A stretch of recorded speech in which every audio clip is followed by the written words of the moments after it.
자, 여러분들, 우리 CFP 부동산 설계 정규 수업을 시작하도록 하겠습니다. 자, 우리 CFP다 보니까 여러분들, 약간 재무 계산기들을 여러분들 학습을 하셨죠.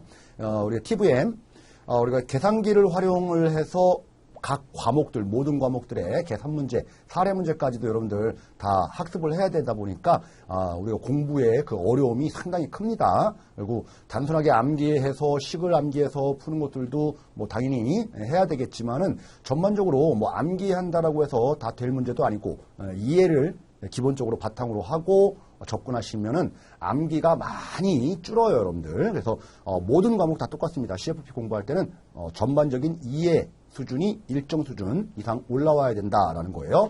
그리고 우리가 이제 부동산 설계라는 과목은 우리 계산기를 활용을 하는데 이 계산기에서 TVM, 여러분들이 재무계산기 공부하셨던 TVM 논리를 적용해야 되는 부분들 일정 부분 있어요. 다른 여러분들 뭐 투자 설계도 또 일정 부분 있지만 뭐 세금이라든지 상속 뭐 이런 것들은 거의 흔한 말로 쌀집 계산기라고 하는 거죠. 자, 이런 걸로도 충분히 대비가 되지만은 이런 TVM을 활용하는 부분들도 분명히 있으니까 우리 TVM 관련된 재무계산기는 늘 공부를 하시고 숙달을 하시기 바랍니다.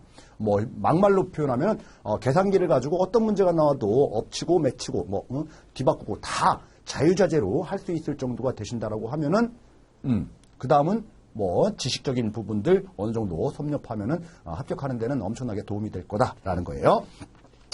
자, 우리 부동산 설계 과목의 목차를 여러분들 그 1페이지부터 나와 있는 부분을 잠깐 보도록 하겠습니다. 자, 차례 부분인데 자, 1장 부동산 활동과 부동산 설계라는 과목 1장이 나와 있죠. 내용들을 보니까 부동산 현상, 뭐 부동산 활동, 부동산 개념, 뭐 공적 장부, 부동산 설계와 관련된 이제 프로세스 이런 부분들이 나와 있어요. 야, 이런 부분들은 여러분들 재무 설계 원론 프로세스라든지 뭐 이런 부분들하고 접목을 시키는 거고 자, 요 파트에서는 우리 뭐 A 때도 공부했겠지만은 부동산과 관련된 개념, 분류, 그죠? 정의와 관련된 이런 부분들이 상당히 시험 문제에 좀 난해하고 좀 복잡한 부분이 시험 문제 출제하더라라는 거예요. 자, 그런 부분들 좀 조심하시면 되는 거고요.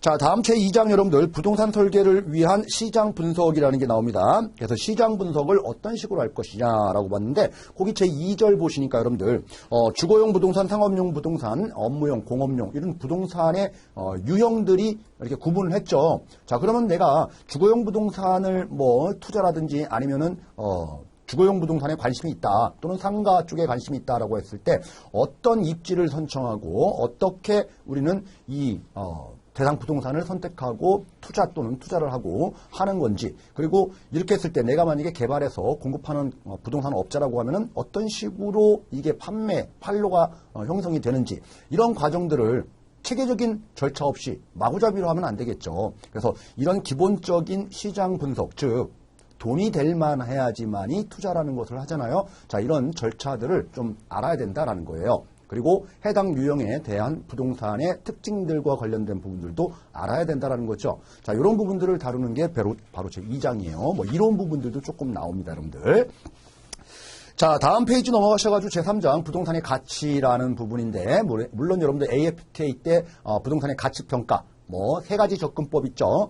시장 접근법, 비용 접근법, 그리고 소득 접근법, 뭐 과거, 현재, 미래 뭐 이런 식으로 바라봐도 돼요. 자, 이런 식으로 부동산에 대한 가치 평가에 대한 접근법이 있는데 자, 그러면은 구체적으로 이제는 사례 문제들을 막 풀어야 되는 거예요. 그래서 부동산 가치 평가와 관련된 이 사례 들과 관련된 부분들 물론 내용 부분들을 알아야지만이 풀 수 있겠죠. 그래서 상당히 좀 복잡한 부분이 제3장이다라는 거죠. 사례 문제랑 지식 문제랑 결부돼서 아주 많이 출제된다라는 거예요.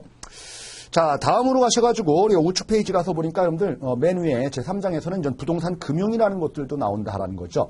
부동산 금융과 관련된 부분들 타인 자본을 이용한다라는 거죠. 자, 그러다 보니까 레버리지 효과, 자기 자본 이익률이 더 올라가더라. 그렇죠? 레버리지 효과가 그러면은 좋으냐 나쁘냐 뭐 이런 것들에 대한 분석들을 하게 되는 파트다라는 거예요.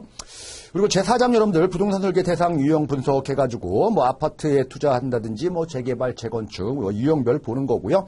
상가 그리고 경매 공매가 부동산에 빠지면 안 되겠죠. 경매 공매 뭐 이런 내용들을 주로 다루는 게 4장 부분이고요. 자, 제5장. 제5장은 여러분들 말 그대로 제목 자체가 사례죠. 그렇죠.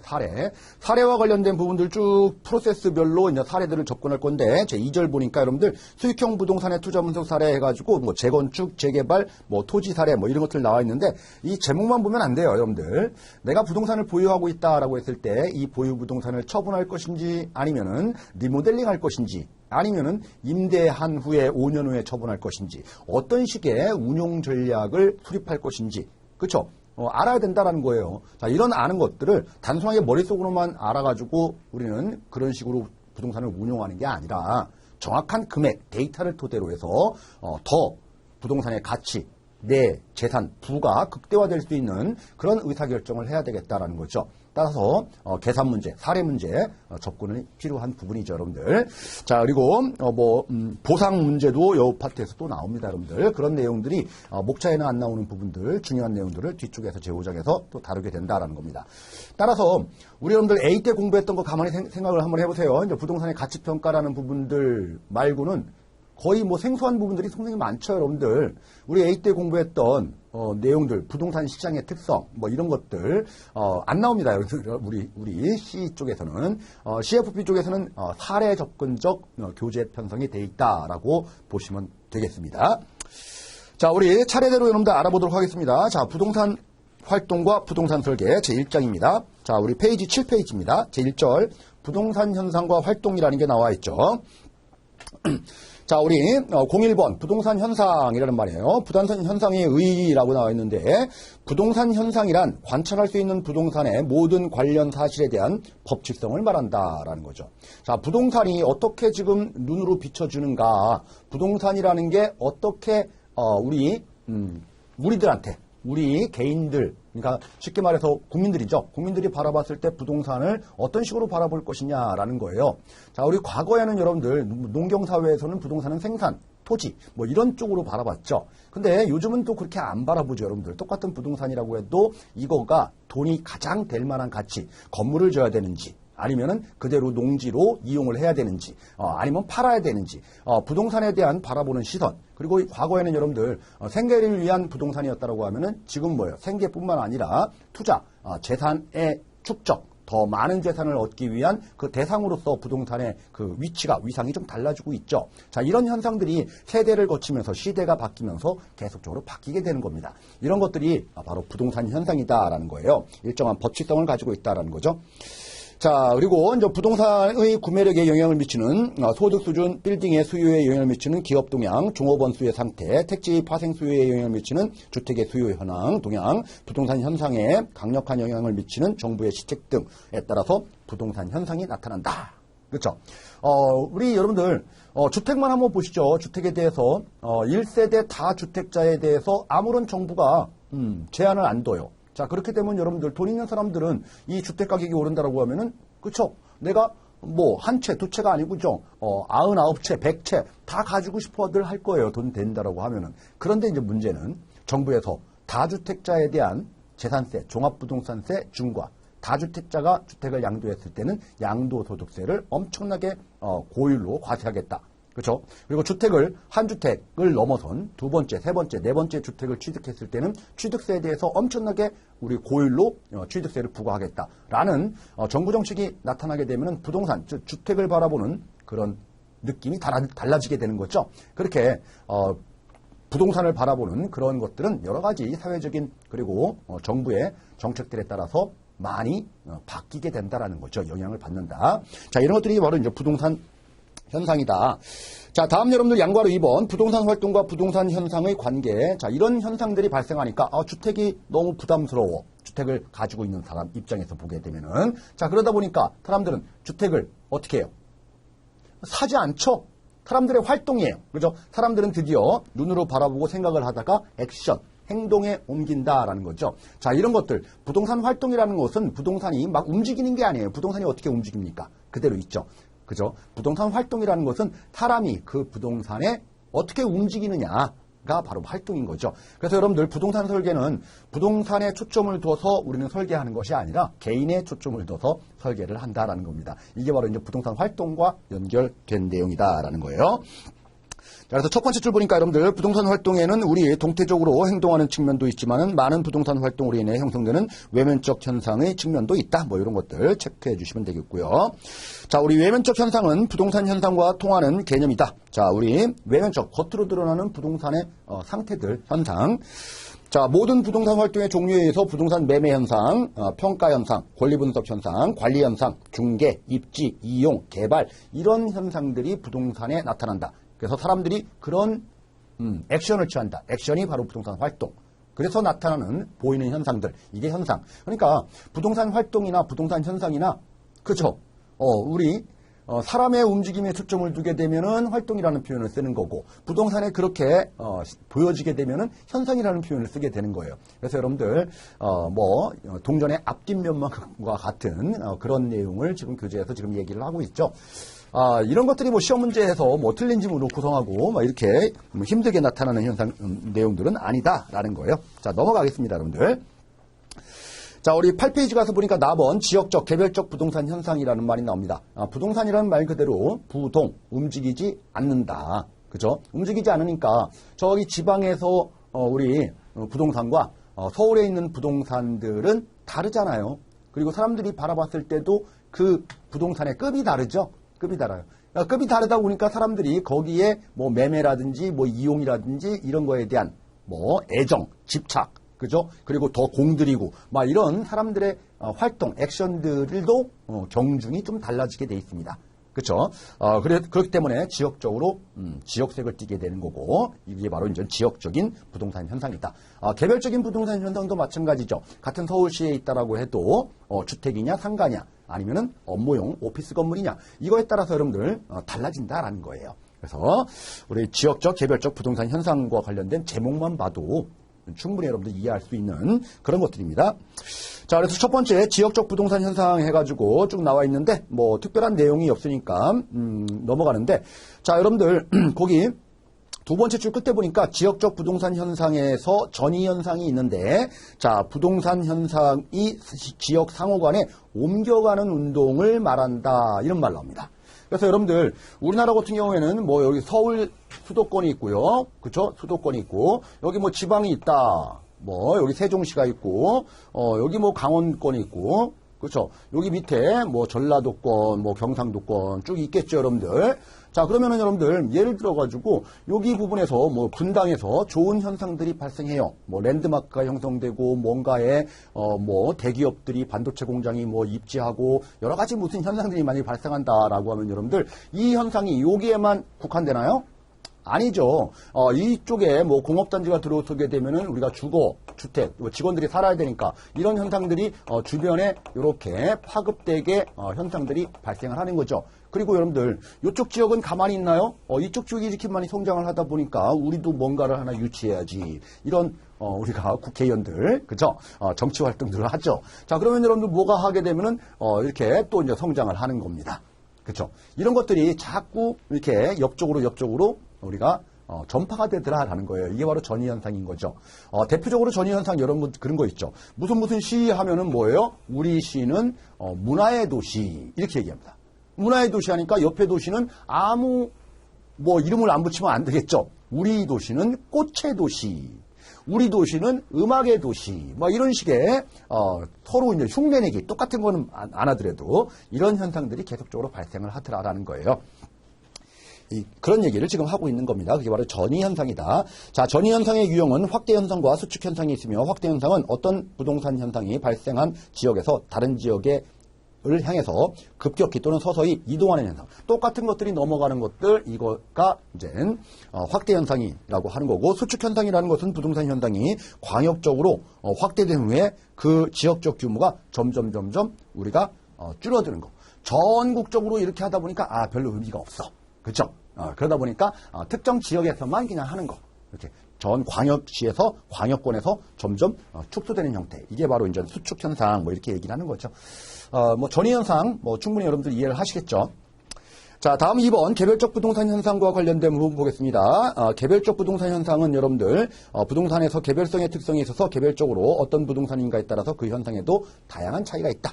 자, 개별적 현상은 특징, 상태, 내용 그리고 기타 여러 가지 면에서 파악된다라는 말이 나와 있는데요. 자, 우리 개별적 부동산 현상은 부동산마다 가격이 다른 가격 형성 현상 개별성 그리고 건물 등은 신축 이후에 시간이 경과함에 따라서 유용성이 감소하는 감가 현상의 개별성. 부동산이 투자 수익이 있어서 같은 종류의 부동산이라도 위치라든지 운영 방법, 기타적인 요인에 따라서 우리 수익이 다 달라지는 개별성. 뭐 여러 가지의 개별성들이 있겠죠. 그죠? 똑같지가 않다라는 얘기예요. 부동산은 다 똑같은 부동산은 없다. 그러니까 다 개별적인 현상들이 발생한다. 뭐 이런 얘기가 되겠죠.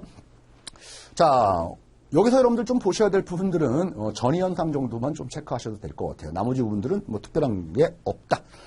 자, 우리 2번 부동산 활동이라고 되어 있습니다. 활동, 움직이네요. 누가요? 사람이요. 부동산을 가지고 어떻게 움직이느냐, 이걸에 초점을 둔 게 바로 이제 부동산 활동이다라는 거죠. 자, 여러분들이 지금 토지를 하나 가지고 있어요. 이걸 가지고 어떻게 할까요? 토지를 팔을까요? 판다. 매매죠. 건물이 있어요. 건물 가지고 어떻게 할까요? 내가 살까요? 내가 그 건물에서 살고 있다.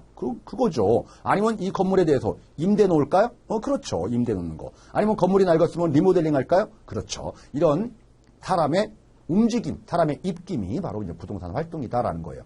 어느 누구나 다 부동산을 가지고 있고 또는 부동산이 없다라고 해도 내가 부동산이 없으니까 부동산을 다른 사람으로부터 매입한다. 다 할 수 있는 거예요. 자, 누구나 다 할 수 있는 활동들도 있고요. 그렇고 전문가만 할 수 있는 활동들도 있죠. 전문가. 예를 들어서 공인중개사 아니면 감정평가사. 그죠? 이런 자만 이제 부동산에 대한 가치를 산정하고 부동산의 중개 거래를 도와주고 자, 이런 활동들을 하는 사람들도 있어요. 그러면 누구나 할 수 있는 활동을 우리는 일반적인 활동이라고 얘기를 하는 거고 이게 특정 업으로 그죠? 업종으로 형성되면서 보수, 수수료 뭐 이런 돈을 받으면서 일을 하는 거잖아요. 자, 이런 업종으로 일을 하는 것들을 우리는 전문적 활동이다 이렇게 얘기해요. 그러니까 전문적 활동은 보수를 얻기 때문에 높은 윤리의식이 필요하겠죠. 누구나 할 수 있는 활동은 소유라든지 보유라든지 매각 뭐 이런 것들은 누구나 다 할 수 있는 활동들이 되는 겁니다. 자, 그래서 우측으로 가셔가지고 여러분들 부동산 활동은 공익부동산 활동과 사익부동산 활동으로도 구분할 수 있다. 공익부동산 활동은 정부기관이 하는 것을 말한다. 자, 세 번째 줄 사익부동산 활동은 개인들이 하는 거다. 뭐 이런 게 되어 있죠. 개인 기업. 자, 우리 부동산 활동의 주체라는 부분이 나와 있는데요. 뭐 개인 기업이 할 수도 있고 우리가 정부기관이 할 수도 있다라는 거예요. 자, 그 정도만 보시기 바랍니다. 자, 공동으로 하는 합동 부분들이 있겠죠. 자, 부동산 활동의 분류라고 해서 여러분들 밑으로 오셔가지고 한국표준산업분류표상 부동산업의 분류. 자, 우리 소분류를 보니까 여러분들 부동산 임대 및 공급업이라는 게 있어요. 부동산 업에서. 그리고 부동산 관련된 서비스업이라는 게 있어요. 자, 우리 부동산 임대 및 공급업에서는 가만히 또 세 분류를 보니까 여러분들 부동산 임대업 그리고 부동산 개발 및 공급업 분양한다는 얘기죠. 자, 이런 것들이 부동산 임대 및 공급업이다. 자, 임대업자, 그죠? 개발업자, 그리고 분양업자. 이런 것들을 부동산업으로 한다라는 거예요. 그리고 부동산 관련된 서비스업을 여러분들 부동산 관리업. 보통 여러분들 대형 빌딩 같은 경우를 소유하고 있으면 그 빌딩 소유주가 그 건물을 관리하고 그러진 않죠. 외부 용역에 맡겨요. 맡기다 보면 그 용역업체에서 우리가 관리소장님도 우리가 파견하고 청소하시는 분들도 하고 여러 가지 전기 뭐 이런 것들에 대해서 설비도 관리하고 다 전문가가 다 관리하죠. 이런 외부 업체가 있다는 얘기예요. 그래서 관리업 그리고 여러분들 부동산 중개 자문 및 감정평가업 좀 전에 말씀드렸죠. 중개사라든지 감정평가사 자 이런 것들도 있다라는 거. 자 우리가 그래서 표준산업분류표상 부동산업의 종류가 뭐 시험 문제 뭐 등장하고 그러지는 않겠지만은 그래서 이 정도 부동산업에는 이런 것들이 있다라는 거 여러분들 좀 기억을 해 주시기 바랍니다. 자, 그러면 여러분들 이렇게 바라보죠. 내가 토지를 가지고 있어요. 토지 A라는 사람이. 그러면 여러분들 건물을 올려요. A가. 여기에 건물을 올려요. 그렇죠? 자, 그럼 건물을 올렸어요. 그러면 A라는 사람은 부동산업을 한 거예요? 그렇죠? 개발을 했으니까 개발업. 부동산 업을 한 거예요. 개발업. 저기 표를 보니까 부동산 개발 및 공급업이라는 게 있잖아요. 개발한 겁니다. 개발해가지고 다 끝나나요? 개발하고 끝나요? 아니죠. 여러분들 개발해가지고 이 부동산을 가지고 A라는 사람이 직접 직영합니다. 직영. 뭘로? 식당으로. 식당으로. 자, 이러면 여러분들 A라는 사람은 부동산 업을 한 겁니까? 아닙니다, 여러분들. 이러신 분들은 뭐예요? 음식점업을 한 거예요. 음식점업. 이해되셨나요? 자, A라는 사람이 이 지경으로 뭐를 하느냐라는 거죠. 이거를 여러분들 뭐 호텔로 우리가 만들어가지고 호텔 영업을 해요. 지경으로. 그러면 A라는 사람은 이 부동산업을 한 건가요? 아니죠. 숙박업을 한 겁니다. 그래서 한국표준산업분류표상 업종이 부동산업이 아니에요. 이런 경우는. 근데 A라는 사람이 이 건물을 올려가지고 이 건물을 B한테 팔았어요. 매각. 이건 뭐예요? 부동산을 개발해서 공급한 거죠. A라는 사람은. 개발 공급업 있나요? 표준산업분류표에? 있죠. 이 사람은 부동산업을 한 거예요. 그래서 여러분들 똑같은 활동을 한 것처럼 보여도 부동산업이냐 부동산업이 아니냐가 달라지겠죠. 그렇죠? 그래서 한국산업표준분류표에 이렇게 매칭을 시키다 보면 달라질 수 있다. 이런 것들은 여러분들 우리 A 책에는 나오는데 이 C 책에는 지금 그런 것들은 없어요. 그래서 일단은 똑같은 활동이 모두 부동산업에 해당된다? 그거는 아니다. 뭐 이 정도는 여러분들 감을 좀 잡으시기 바랍니다. 자, 다음 우리 10페이지로 가겠습니다. 자, 우리 부동산 활동과 속성 보도록 하겠습니다. 이런 부동산 활동에는 그러면 사람의 입김이 작용하는 데는 어떤 특징들을 가지고 있느냐를 보는 거예요. 자, 우리 첫 번째 보니까 과학성과 기술성이라는 특징이 있다라는 거죠. 과학성과 기술성. 자, 부동산 활동의 원리라는 관점에서 본다면 과학성을 띠고 이 원리를 실무 활동에 응용한다는 측면을 보게 되면 기술성을 띈다라는 거예요. 혹시 여러분들 말장난 문제에서 그 첫 번째 줄에 중간에 나오는 과학성 그리고 실무에 접목시킨다라는 두 번째 줄에 나오는 기술성 이 말이 두 개가 뒤바뀌면 안 돼요. 자, 원리라는 게 기술성이고 실무에 쓴다라는 게 과학성이다. 이건 말이 안 되죠. 과학적인 기초 후에 기술적으로 써야 되겠죠? 이렇게 돼야죠. 그래서 우리가 말장난 문제, 문구, 지문을 구성할 때 이렇게 과학성과 기술성이라는 단어를 뒤바꿔서 지문을 구성할 수도 있다라는 거 정도는 체크하시기 바랍니다. 그래서 대표적으로 여러분들 우리가 이제 감정평가라는 업을 한다라고 하면 여러분들 과학적인 그 프로세스에 따라서 여러 가지 자료를 수집하고 그리고 미래의 소득들이 예상되는 수입들을 다 추계해내서 그렇죠? 이거의 현재 가치로 다 수학의 원리를 가지고 구하게 되고 그렇죠? 그래서 이제 부동산의 가치가 얼마다라는 그런 부분이 나타나고 이거를 가지고 우리 감정평가 업으로 우리 돈벌이를 하는 거죠. 자, 이렇게 과학성과 기술성이라는 특징을 가지고 있다라는 거. 자, 두 번째 여러분들 양괄호 이문 보니까 사회성, 공공성 및 사익성이다. 즉 뭐예요? 부동산이라는 것은 개인의 재산이죠. 사적 영역이에요. 내 재산이에요. 누가 뭐라고 하면 안 돼요. 내 재산. 사익성을 추구하는 건 지극히 당연한 것이다라는 거예요. 그렇지만 부동산은 여러분들 특히 토지와 관련된 부분들은 우리가 국가를 구성하는 요소 3대 요소 국민, 주권, 영토, 그죠? 영토. 공공의 성격도 가지고 있다라는 거죠. 그래서 개인이 아무리 사유재산이라고 해도 마음대로 쓰면 안 되겠죠? 국가 공익에 부합하도록 국토의 균형 있는 발전을 위해서 공적 제한이라는 게 뒤따를 수 있다라는 겁니다. 이렇게 공공성과 사익성의 성격을 동시에 가지고 있다라는 부분 이렇게 보시면 되겠죠. 자, 내용은 여러분들 뭐 특별하게 보실 필요는 없어 보이네요. 자, 3번 보니까 전문성. 뭐 일반적인 누구나 다 활동을 할 수 있는 뭐 매매라든지 처분이라든지 아니면은 뭐 임대라든지 뭐 단순하게 뭐 수선이라든지 뭐 이런 건 누구나 다 할 수 있는 활동이긴 하지만은 전문업으로 활동하는 영역들이 많죠. 그렇죠? 왜 관리업이라든지 아니면 중개 그리고 감정평가 뭐 이런 것들이에요. 그리고 여러분들 쉽게 말해서 건물을 하나 짓는다라고 한번 해볼게요.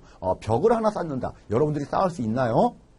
벽돌을 하나하나 올려가지고 그 사이사이에 시멘트를 넣고, 그쵸? 시멘트를 다 넣은 다음에 벽을 다시 시멘트로 바르고, 뭐 이런 일들. 뭐 단순한 건 할 수 있겠지만 여러분들 반듯하게 못하겠죠? 자, 이거 전문적으로 건설하시는 분들이 또 해줘야 되는 거고, 여러 가지 전문성이 또 뒤따른다라는 거예요. 그리고 부동산과 관련된 부분에서 여러분들 취득하고 처분하고 그럴 때 혹시 남의 물건을 취득했다라고 하면은 그 물건에는 하자가 없는지, 물리적인 하자가 없는지 또는 법률적인 하자가 없는지 또는 공법상의 제한이 없는지 여러 가지 법적 부분에 대한 전문적 가의 도움도 필요한 부분이 바로 부동산의 활동과 관련된 영역 쪽에서 나타난다라고 보시면 되겠죠.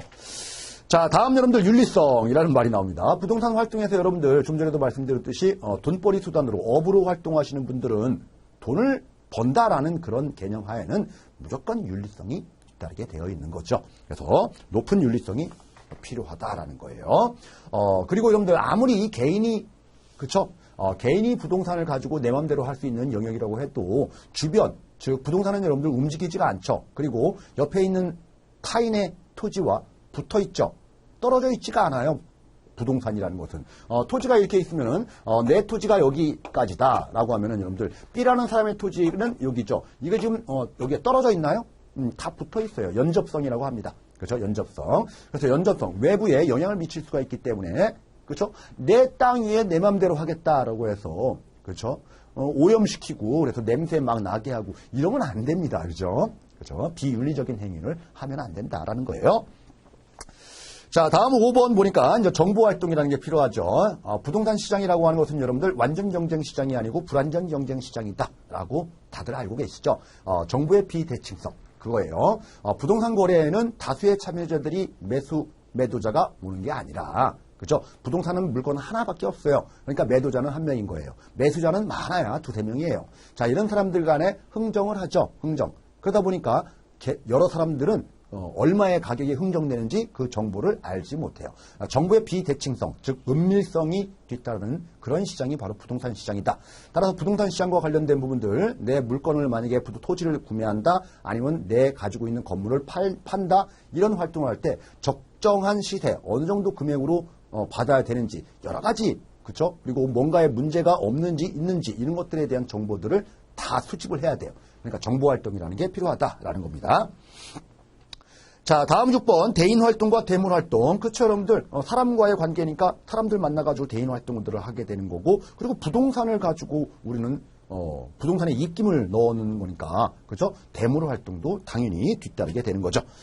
자, 우리 7번 현장조사 활동이라는 게 있다. 그냥 부동산을 여러분들 탁상조사라고 해서 사무실에 앉아가지고 인터넷이 다 되니까 인터넷에서 뭐 등기부 등본을 떼보고 건축물 대장, 토지 대장 여러 가지 공적 장부를 통해 가지고만 분석하고 살까 리모델링 할까 그죠? 건설업체는 어떤 업체로 할까 뭐 수선 관련된 자재는 어떤 자재를 쓸까 다 검색하면 뭐합니까? 그죠? 직접 가서 업자들을 만나고 다 해야 되겠죠.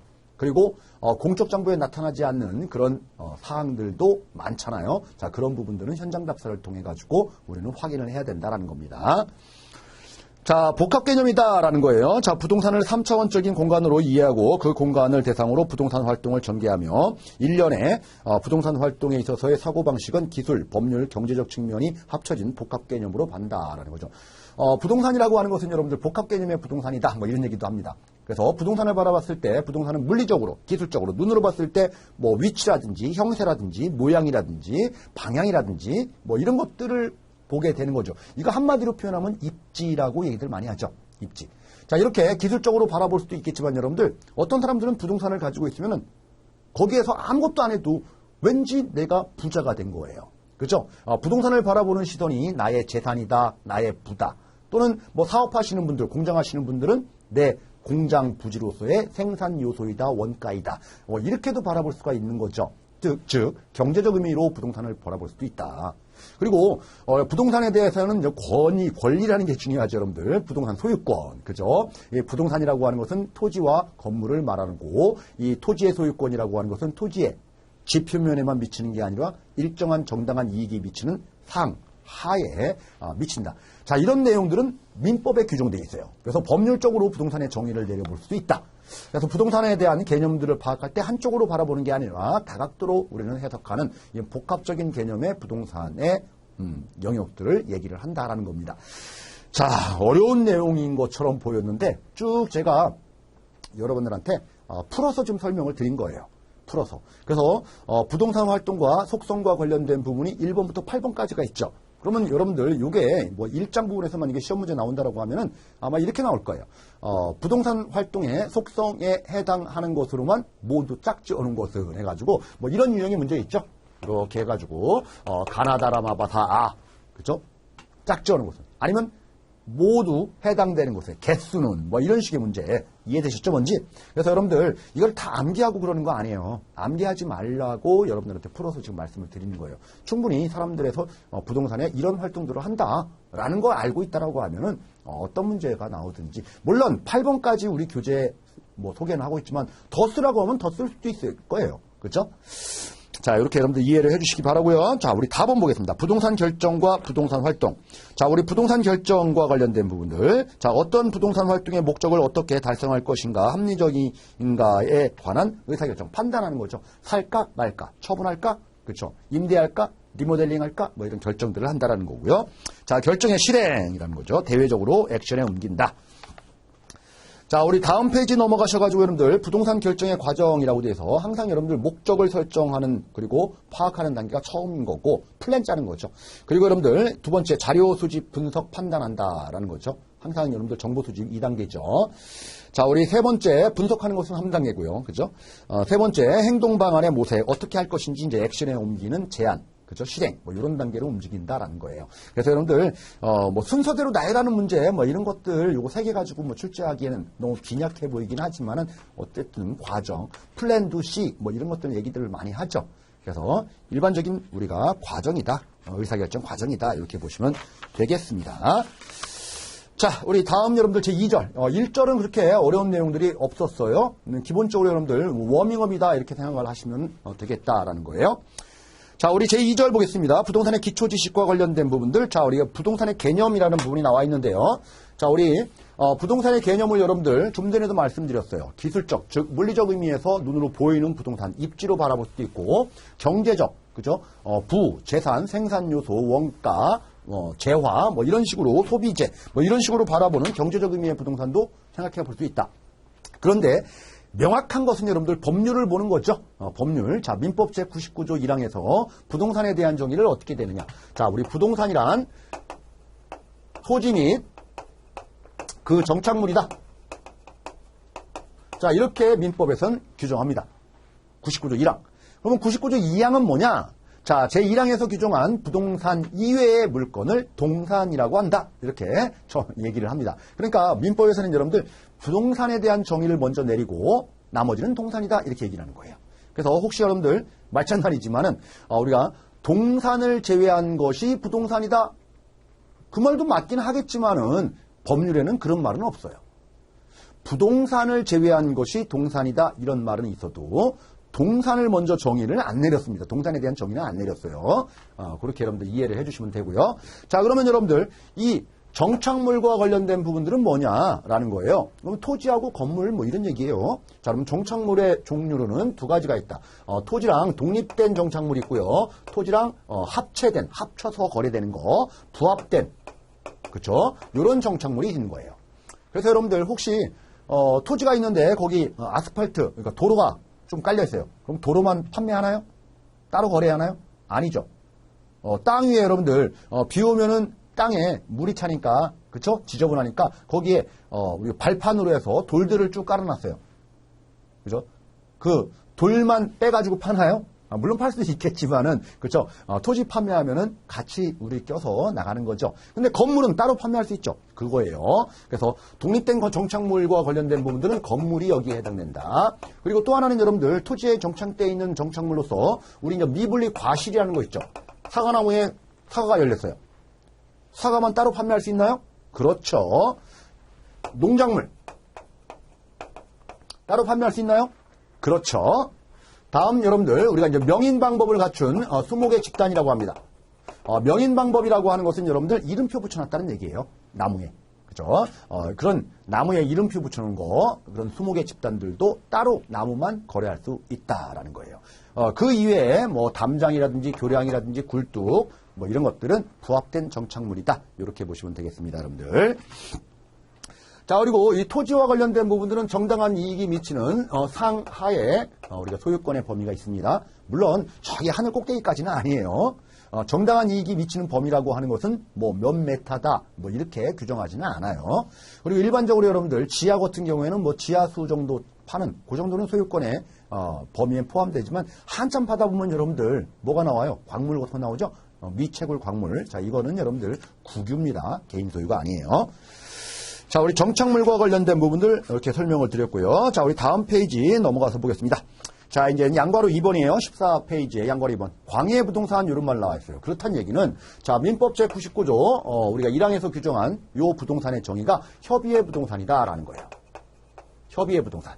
자, 그러면은 협의의 부동산이 있다라고 하면은 이거 말고 뭔가를 더 합쳐야지만이 이제 광의의 부동산이 되겠죠? 자, 합친 게 바로 광의의 부동산이다라는 거예요. 자, 우리 광의의 부동산 뭐를 합치느냐? 자, 이게 부동산은 아니고 동산이긴 하지만 부동산으로 보겠다라는 거. 이걸 가지고 준부동산 또는 의제부동산 이렇게 얘기합니다. 자, 이것의 의미는 뭘까요? 부동산 여러분들 토지, 건물 이런 것들 등기부라는 게 있죠? 등기. 국가에서 등기를 통해 가지고 관리를 합니다. 자, 그러면 여러분들 등기 또는 등록이에요. 등기 등록으로 국가 정부에서 관리하는 동산이 있어요. 땅하고 건물은 아니어도. 자, 이것도 준부동산, 의제부동산으로 보겠다라는 거예요. 그죠? 자, 그러면 여러분들 대표적으로 광업권, 어업권, 광업재단, 그리고 우리 자동차 등록돼 있죠? 그리고 선박 항공기. 선박은 여러분들 모든 선박이 다 등록되는 건 아니고요. 20톤 이상의 선박. 자, 이런 것들이 바로 등기 등록을 통해서 우리 국가에서 관리하는 것들이다라는 거죠. 요걸 가지고 우리는 준부동산 또는 의제부동산 이렇게 얘기해요. 그래서 여러분들 그 밑으로 와서 보시니까 여러분들 동그라미 1번 우리가 공장재단이라는 게 있다. 그리고 동그라미 2번 광업재단. 그리고 오른쪽 페이지 가서 선박인데 모든 선박은 아니고요. 20톤 이상의 선박. 그리고 동그라미 5번 항공기, 자동차, 건설기계. 그리고 광업권, 어업권. 자, 이런 것들이에요. 다시 여러분들 왼쪽 페이지로 가서 맨 밑에 동그라미 3번 임목이라는 게 있습니다. 임목. 여러 가지가 있는 것들은 그 제목 위주로만 보시면 되고요. 임목. 나무예요. 나무인데 여기 지금 우리 그 정착물, 즉 협의의 부동산을 정의할 때 얘기했던 정부 정착물 중에서는 나무가 있었죠. 명인방법을 갖춘 20개 집단이다라는. 그렇죠? 그러면 여기서 말하는 그 임목, 이 나무는 뭐냐? 똑같은 나무냐? 아니에요, 여러분들. 꼬리표 붙어 있는 나무가 아니고요. 우리가 임목에 관한 법률이 있어요. 임목에 관한 법률상 등기되는 임목을 얘기해요. 등기된 임목. 자, 그런 것들이 여기 첫 번째 줄 나와 있죠. 임목에 관한 법률에 의해서 소유권 보존 등기를 한 임목은 저당권의 설정이 가능하다. 즉 소유권에 이제 등기가 되다 보니까 그거를 담보로 해가지고 여러분들 뭐예요? 대출도 받을 수 있다는 얘기예요. 팔을 수도 있는 거고, 그죠? 그래서 저당권의 목적이 되기도 한다라는 거. 그래서 양도도 가능하다. 자, 이런 부분들 여러분들 좀 체크해 주시면 되겠네요. 자, 그래서 제목 위주로만 쭉 보시면 돼요. 그래서 준부동산과 관련된 부분에서 여러분들 우리 조심하셔야 될 게 모든 선박이 아니고 20톤 이상의 선박만 우리는 준부동산에 해당되는 거고, 그리고 영업권과 관련된 어업권, 광업권은 있지만 영업권은 여러분들 준부동산이 아니죠. 그죠? 그래서 영업권은 여기 포함되는 거 아닙니다. 자, 이런 것들 좀 체크해 두시면 되겠네요. 자, 따라서 여러분들 거기 우측 페이지 15페이지 하단으로 가셔가지고 표 1-2 자, 우리 부동산의 개념 해가지고 요 표라기보다는 뭐 그림에 가까운, 그쵸? 도식화되어 있는 게 있죠. 지금 좀 전에 요 설명드리는 요 내용입니다. 자, 요 내용이 여러분들 이번 시간에서 가장 중요한 내용이었다. 이렇게 보시면 될 거예요. 자, 우리 이번 시간에 여러분들 이렇게 부동산과 관련된 개념들, 그리고 부동산 우리가 활동, 속성, 뭐 이런 것들 좀 봤는데, 부동산 현상, 부동산 활동, 너무 약간 좀 추상적인, 우리 교재를 혼자 읽다 보면은 추상적인 말처럼 보이고, 부동산, 그죠? 속성이 뭐야? 활동이 뭐야? 비슷한 말인 것 같은데, 자꾸 어렵고 여러분들, 자꾸 이해하려고 노력하다 보면 너무 힘들어요, 부동산이라는 게. 그리고 부동산은 여러분들 우리 학자들이 있죠. 교수님들. 학교마다 부동산 학과의 교수님들이 책을 쓰는데 이 책의 표현 자체가 다 달라요. 쓰는 사람들마다. 우리 부동산 학이라는 게 여러분들 외국에서 이제 학문이 이제 넘어왔는데 어디에서 넘어왔느냐? 자, 일본에서 넘어온 학문이 있고요. 그리고 미국 쪽에서 넘어온 학문들이 있어요.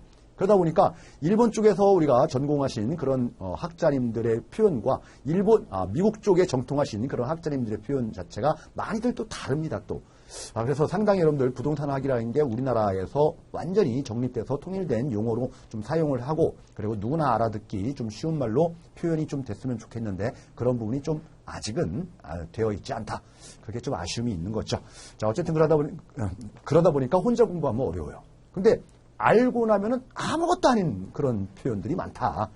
자, 그래서 그런 표현들과 관련된 부분 1절에서 봤고요. 자, 2절에서 여러분들 공부했던 부동산 분류, 요 정도는 시험 문제 충분히 나올 수가 있는 포인트니까 함께 꼼꼼하게 우리 기억을 좀 해두시기 바랍니다. 자, 우리 잠깐 쉬었다가 다음 시간에 여러분들 우리 16페이지에 나와 있는 부동산 분류부터는 다음 시간에 하도록 하겠습니다.